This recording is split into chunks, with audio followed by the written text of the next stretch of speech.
नमस्कार मंडळी. तर गणपतीपुळेच्या बाप्पाचं सुंदर दर्शन घेतल्यावर आम्ही आलो अजून एक खास ठिकाण एक्सप्लोर करायला, प्राचीन कोकण म्युझियम. हे ठिकाण गणपतीपुळे मंदिर आणि बीचपासून फक्त 1 किलोमीटरवर आहे.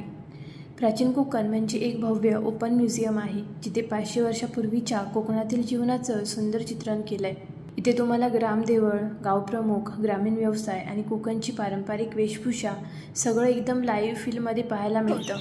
धार्मिक व राजकीय बाबतीत पहिला मान खोतांचा असे. खोत गावचे प्रमुख असे.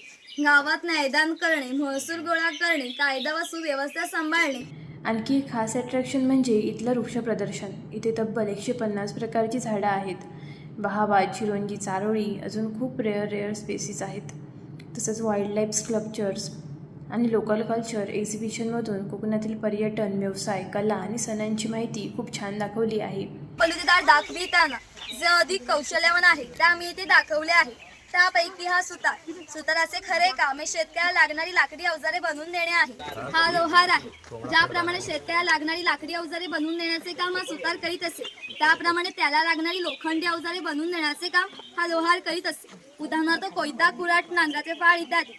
500 वर्षांपूर्वी कोकणाची राजकीय स्थिती अस्थिर होती. चोकडाला बैल बांधला जातो व आडव्या लाकडावर दगड ठेवून स्वतः तेली त्यावर बसतो व हे सर्व वजन घेऊन बैल गोल फिरविला जातो. त्यामुळे आतील खोबरे रगडून त्याचे तेल निघते. बांबूंच्या वस्तू बनवून देण्याचे काम हा बुरुड करीत असे.